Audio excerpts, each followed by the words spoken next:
नमस्कार। जय भीम, जय संविधान, जय मूल निवासी, जय जौहर, जय मंडल।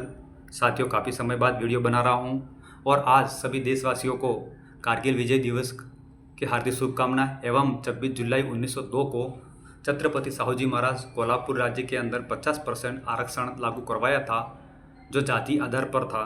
दलित आदिवासी पिछड़े के लिए एक नई उम्मीद की किरण जगी थी और आज उनको भी हम नमन करते हैं।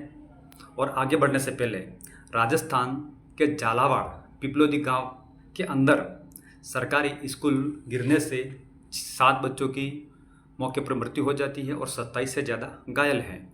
अब 27 में से 4 भील समाज के बच्चे थे, 2 रेदा समाज के बच्चे थे और 1 लोधी समाज का, यानी कि दलित आदिवासी पिछड़े समाज के ही बच्चे थे। अब राजस्थान मुख्यमंत्री जी ने सत्ता में आने के बाद 450 स्कूल बंद करने का आदेश दिया है और काफ़ी सारे बंद हुए भी हैं और हो रहे हैं। लेकिन सरकार जब से बनी है तब हिंदुस्तान पाकिस्तान मंदिर मस्जिद और हिंदू मुस्लिम पर ही उलझ के रखी है।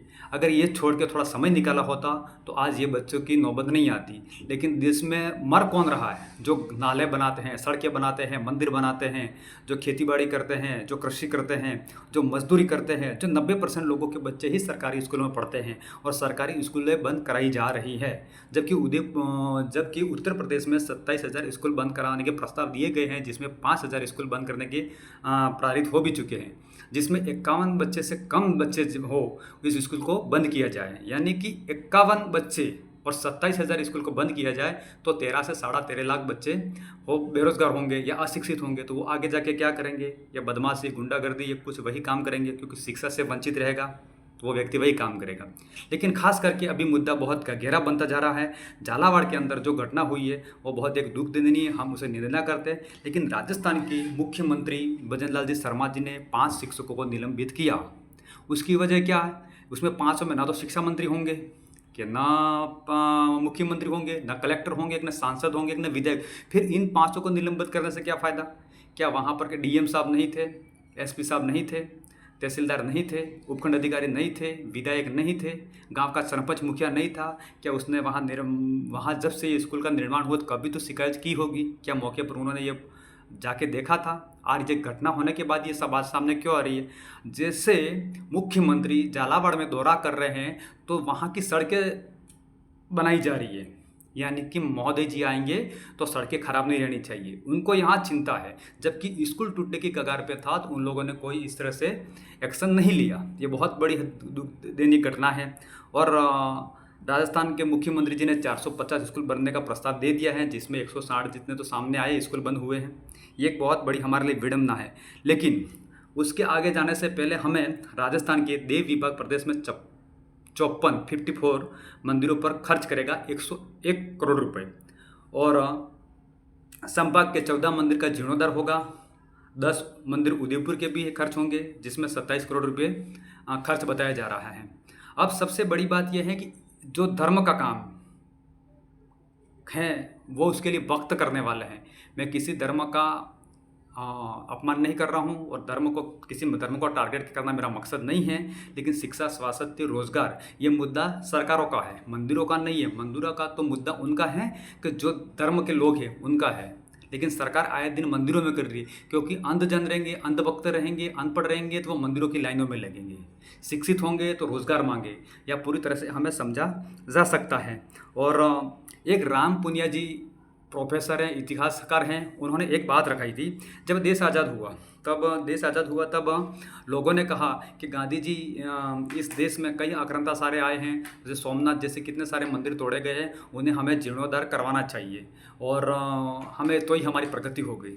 तब उसी समय बापू ने कहा ये काम सरकार का नहीं है, हम सेक्युलर गवर्नमेंट चला रहे हैं, ये काम हिंदुओं का है और जो काफ़ी सक्षम है वो अपने हिसाब से कर लेंगे, हमारा ये काम नहीं है, हम सेक्युलर गवर्नमेंट है।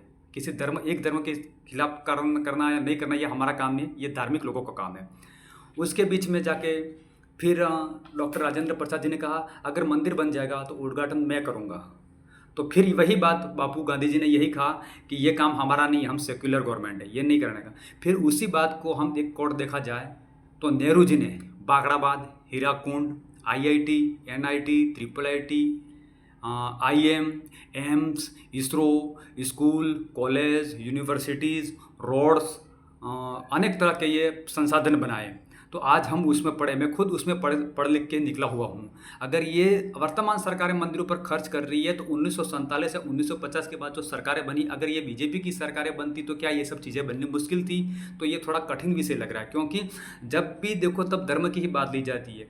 तो उस समय जो सरकारी जो स्कूलें बनाई है वो कांग्रेस के समय में बनाई गई थी, और बीजेपी सरकार इसे बंद करने का काम कर रही है, सरासर गलत है ये। बहुत एक दुख, यानी कि जो बच्चे मर रहे हैं उसमें एक भी सवर्ण बच्चा नहीं मरा है। जैसे कि बात कर लेते हैं हम, जितने भी देश के जितने भी देश के मंत्री हैं, जितने के देश के उद्योगपति हैं, जितने देश के सांसद विधायक, उनके बच्चे यहाँ नहीं पढ़ रहे, उनके बच्चे पढ़ रहे हैं कैम्ब्रिज यूनिवर्सिटी, ऑक्सफोर्ड यूनिवर्सिटी और बाहर की स्कूलों में पढ़ रहे हैं, इंडिया में नहीं पढ़ रहे, उनको पता है। और लगभग काफ़ी सारे 3000 से ज़्यादा लोग तो भारत छोड़कर चले भी जा रहे हैं। क्या पता उनको भारत में खतरा महसूस हो रहा है। खैर ये मेरा कोड नहीं है, लेकिन वो बातें भी हो रही हैं इसी तरह से। और मुद्दा बहुत बड़ा शिक्षा का लेकर, और इन बच्चों की जो दुर्घटना हुई है वो कोई बड़े परिवार से तो थे नहीं। अब उनका मुद्दा उठेगा कैसे और उनको कौन न्याय दिलवाएगा? ये बड़ी एक विडंबना है।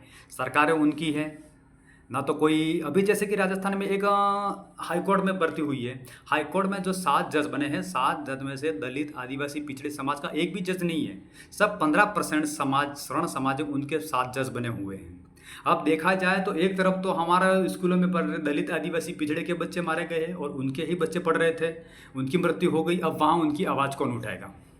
विपक्ष उठाएगा या पक्ष उठाएगा? ये सबसे बड़ी संवेदना। जब राजस्थान हाई कोर्ट के अंदर जो जज की भर्तियां निकल रही है, और जज जो भी नियुक्त हुए सातों, तो सातों में उसमें स्वर्ण समाज के हुए, उसमें दलित, आदिवासी, पिछड़े, क्या ये मुकदमा उनके फेवर में करेंगे? क्या ये जो जातिवादी जज बनाए जा रहे हैं वो क्या इन लोगों को न्याय दिलाएंगे? भारत के